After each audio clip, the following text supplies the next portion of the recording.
예수님께서 부활하신 날, 우리식으로 따지면 주일날 부활하셨습니다. 안식일이 지나고 바로 그 다음 날 새벽에 예수님 부활하셔서 이제 그날 두려움에 떨고 있었던 이제 제자들을 예수님이 만나 주셨습니다. 만나셔서 네 번에 걸쳐서 당부의 말씀, 메시지를 예수님께서 제자들에게 주셨는데 그 네 가지를 지금 우리가 살펴보고 있습니다. 오늘은 세 번째 시간입니다. 세 번째 시간은 우리 22절 그 마지막 부분에 나와 있는 말씀처럼 이르시되 성령을 받으라. 예수님께서 부활하시고 세 번째로 제자들에게 하신 말씀입니다. 우리가 지난번에 살펴본 대로 첫 번째는 너희에게 평강이 있을지어다. 이게 첫 번째 메시지고요. 두 번째 메시지는 우리가 어제 새벽에 살펴봤던 대로 내가 너희를 보내노라. 파송자에게는 사명감이 있다. 파송의 명령. 그리고 오늘은 성령을 받으라고 하는 세 번째 메시지 오늘 함께 나누도록 하겠습니다. 성령을 받으라 이렇게 성경이 표현되어 있기 때문에 우리가 흠칫 성령님이 어떤 물건처럼 오해해서 주고받는 것처럼 그렇게 생각하면 안 됩니다. 왜냐하면 성령님은 바로 하나님의 영이시고 하나님이시기 때문에 그렇습니다. 그럼 여기에서 성령을 받으라 이렇게 명령형으로 말씀하신 것은 성령님께서 이제 오시는데 성령님이 오셨을 때 성령님이 오셔서 우리 안에 내주하십니다. 우리 안에 들어오셔서 좌정하셔요. 그 예수님께서 성령님께서 오실 때 그분을 잘 맞이할 수 있도록 준비되어 있고 또 성령님 오시면 반갑게 환영하라고 하는 환대하라고 하는 그런 말씀이 되는 것입니다. 성령님을 받으라고 하는 말씀과 가장 비슷한 말은 성령님의 임재하심이라고 하는 말이 가장 비슷한 말이 되겠습니다. 성령님 하면 여러분이 많이 들어보셨을 거예요. 헬라 말로 푸뉴마 이렇게 말하는데 이 성령이라고 하는 이 푸뉴마라고 하는 말은 원래 그 어디에서 온 말인가 하면 바람이 분다 또는 호흡한다 이런 말에서 온 말입니다. 우리 침례교회 한국 침례교회의 처음 선교사가 멜컴 패닉이라고 하는 분인데요. 이분이 성경을 번역했어요. 제가 그 성경을 가지고 있었는데 없어졌어요. 이곳에 와서 없어졌어요. 누가 가져간 것 같아요. 거기에 보면 성령을 뭐라고 번역을 했는가 하면 거룩성자에 숨자를 썼어요. 그래서 성숨님, 그래서 옛날 말로 성슈님 이렇게 번역이 되어 있어요. 그래서 이 숨쉰다, 호흡한다 또는 바람 분다 같은 어근에서 나온 말이 이제 우리 성령이라는 말이어서 그것을 이 페닉 선교사는 그렇게 성경을 번역하고 있었습니다. 근데 여기에 오늘 말씀 보면 예수님께서 성령을 받으라 이렇게 말씀하시기 전에 숨을 내셨다고 하는 말씀을 하고 계세요. 숨을 내쉰다고 하는 거. 우리가 이제 언어하면 이 소리 언어 있잖아요. 소리 언어가 있고 또 하나의 언어는 행위 언어입니다. 영어로 말하면 제스처라든지 또는 바디 랭귀지 이런 거죠. 어떤 전달하고자 하는 의사를 잘 전달하기 위해서 소리 언어가 사용됩니다. 대부분의 경우는 소리 언어가 사용되고 이 소리 언어를 더 보완하고 더 상대방이 이해하기 쉽도록 하기 위해서 행위 언어가 이제 거기에 보완 작용을 하면서 행위 언어가 사용이 됩니다. 그러니까 전달하고자 하는 의사를 더 확실하고 분명하고 또 좀 강조하면서 전하기 위해서 이 행위 언어라고 하는 것이 사용되는 것입니다. 여기 숨을 내쉰다고 하는 이 말은 소리 언어가 아니고 행위 언어입니다. 자, 숨을 내쉰다라고 했을 때 이 말은 예수님의 영, 예수님께서 이 생명의 숨을 제자들에게 불어넣어 주신다고 하는 그런 의미를 갖고 있습니다. 이 생명의 숨이라고 하는 건 구약 성경엔 생기로 표현이 됩니다. 이 생기가 불어넣어지면 죽은 것이 살아납니다. 그래서 생령이 된다 이렇게 표현하고 있습니다. 생령이라고 하는 것은 생명적 존재가 된다는 거죠. 가치가 없던 것이 가치 있어집니다. 가치 없던 것이 가치롭게 변하고 죽은 것이 살아나고 하는데 이 바로 예수님의 생명의 숨이 불어넣어지면 그런 일이 일어난다고 하는 것이죠. 이 예수님의 이 숨을 내셨다고 하는 걸 굳이 여기에서 표현한 것은 여러분 구약 성경에 보면 이런 사례들이 있습니다. 오늘은 좀 성경 구절을 스크린에 좀 올리겠습니다. 창세기 2장 7절 보면 여호와 하나님이 땅의 흙으로 사람을 지으시고 생기를 그 코에 불어넣으시니 사람이 생명이 된지라. 하나님께서 이 생기, 이 생명의 숨을 사람 흙으로 만든 존재에게 불어넣었더니 그 존재가 살아있는 생명적 존재로 바뀌었다 하는 것이고요. 또 한 가지 에스겔서 37장 5절에 보면 주 여호와께서 이 뼈들에게 이같이 말씀하시기를 내가 생기를 너희에게 들어가게 하리니 너희가 살아나리라. 여러분 이 에스겔 37장의 마른 뼈 이야기인데요. 마른 뼈는 이제 이스라엘 민족이 포로가 돼서 포로지에서 살면서 소망을 잃어버렸어요. 소망을 잃어버린 것뿐만 아니라 영적으로도 완전히 죽어있는 상태가 됐습니다.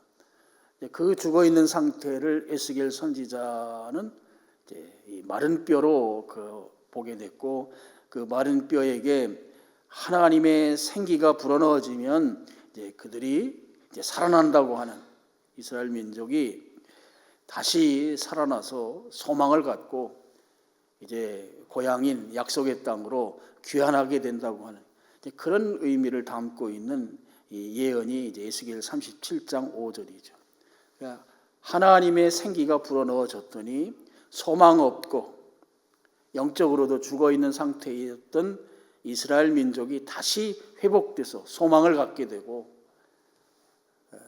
영적인 죽음이 살아나게 되는 그런 역사가 일어났다고 하는 이 말씀인 것입니다. 예수님이 지금 숨을 내셨잖아요. 숨을 내셨다고 하는 것은 구약 성경에 나오는 바로 이런 의미들을 담고 있다고 보시면 될 것입니다. 그래서 예수님이 이제 숨을 내쉬면서 성령을 받으라고 말씀하셨습니다.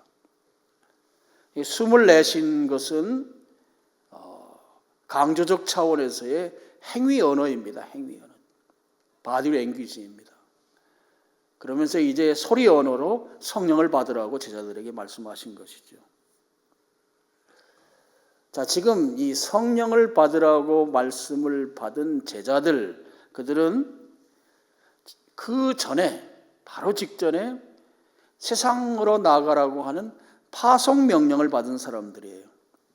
그런데 그들은 세상으로 나가서 예수님의 부활의 이 기쁜 소식을 전파해야 하는데 그걸 지금 전파하지 못하고 있습니다. 전할 엄두도 지금 내지 못하고 있는 상황입니다. 제자들이 파송 명령을 받은 상태입니다. 예수님께서 그들에게 파송에 대한 명령을 지금 내리셨습니다.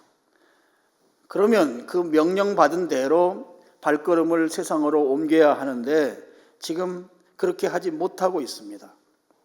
그런 상황에서 예수님께서 그들에게 성령을 받으라고 한 것입니다. 바로 이 성령님께서 그들과 함께 하시면, 그들에게 임재하시면 담대하게 세상에 나갈 수 있기 때문에 예수님께서 그들의 이 사명을 말씀하시고 그 사명에 순종하지 못하고 있는 지금 이 상황 가운데 꼭 필요한 메시지, 성령을 받으라 이렇게 말씀하신 것이다 하는 것이죠. 여러분, 파송 명령에 순종하려면 성령님의 임재하심, 성령님을 받는 것은 필수적입니다. 반드시 받아야 된다는 것이죠. 왜냐하면 주님의 사역은, 주님이 분부한 명령은 우리가 가진 개인적인 인간적인 역량으로는 그것을 감당할 수 없습니다. 반드시 성령님께서 함께 하셔서 성령님의 능력으로, 성령님께서 능력을 주실 때 그 능력으로 우리는 하나님께서 주신 이 파송 명령에 능히 순종할 수 있다 하는 것입니다. 자, 또한 성경 구절 사도행전 19장 2절 상반절에 보면 바울이 에베소 교인들에게 이런 말을 해요. 너희가 믿을 때에 성령을 받았느냐? 이렇게 질문을 하는 대목이 나옵니다. 그리고 요한복음 7장 39절에 보면 예수님께서 너희의 배에서 생수의 강물이 흘러넘치리라 이렇게 말씀하시고 나서 그 말씀의 의미를 설명하는 거예요. 이는 배에서 생수의 강이 흘러넘친다고 하는 이 말은 무슨 말이냐? 그를 믿는 자들이 받을 성령을 가리켜 말씀하신 것이다. 믿는 자들이 받을 성령을 가리켜 말씀하신 것이다. 이 두 구절에 근거해서 우리는 어떻게 성령님이 우리에게 임하시는지를 믿는가 하면 예수 그리스도를 믿을 때 그때 성령님께서 우리 안에 내주하신다고 하는 것을 믿습니다. 그러니까 구원받을 때 동시에 성령님께서 우리 안에 임재하셔서 우리 안에 좌정하신다고 하는 것을 믿습니다.